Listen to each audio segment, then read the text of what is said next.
रस्त्यावर पडलेलो मी आणि माझा त्यांचा मुलगा सेम एज अप्रॉक्स आणि काय अक्कल नसल्यामुळं मी मारतोय त्याला, तो समोरचा मारतोय म्हणजे माझा भाऊ मारतोय ठीक आहे, एक प्रकारचा एक एन्जॉयमेंट ठीक झाला.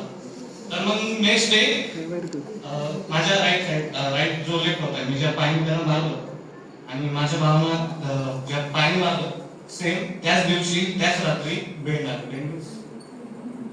त्याचे असं पिंपल्स टाईप थोडक्यात ते दोघांना सेम डे आणि सेम टाइम लागले. तर मग याच्या मागं काय केलं असतं आणि जसं तुम्ही म्हणतात की असं का त्याच पाहिलं का सेम पोझिशन लोकेशन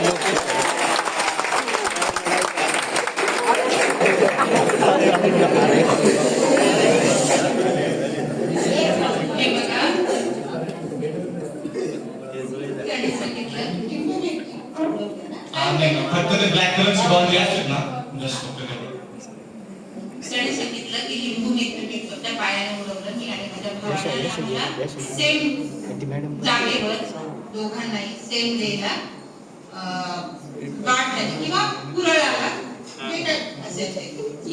तर कधी कधी योगायोगाने जे आपल्याकडे तर म्हटलं जातं कावळ बसायला हत्ती मोडायला योगायोगाने त्याच वेळेस त्याला ते झालं. त्याचा काहीही संबंध नाही. दादा आम्ही असे उतारे जे असतात ना हाताने उचलून पाण्याच्या बाजूला ठेवलेले आहे.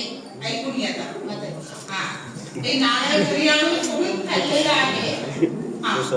नंतर तुम्हाला हे माहित असेल मरी आईचा काढा माहिती आहे, ऐकलंय कुणी? तर ते मरी आईचे गाडे जे आहेत त्याची कन्सेप्ट अशी आहे की समजा काहीतरी रोग राहिले ह्या गावामध्ये, तर ह्या गावच्या लोकांनी त्याच गावातली एखादी मातंग स्त्री बोलवायची, तिला नवीन साडी वगैरे असं हे करायचं आणि एक गाडा बनवून घ्यायचा सुताराकडून. त्या गाड्यामध्ये मरी आईची प्रतिमा ठेवायची, तिला खरा नारळाची ओटी तिची भरायची, हिरव्या बाकड्या ठेवायच्या आणि ते वाजत गाजत ती मरी आई गावाच्या वेशीपर्यंत आणून सोडायचा तो गाडा.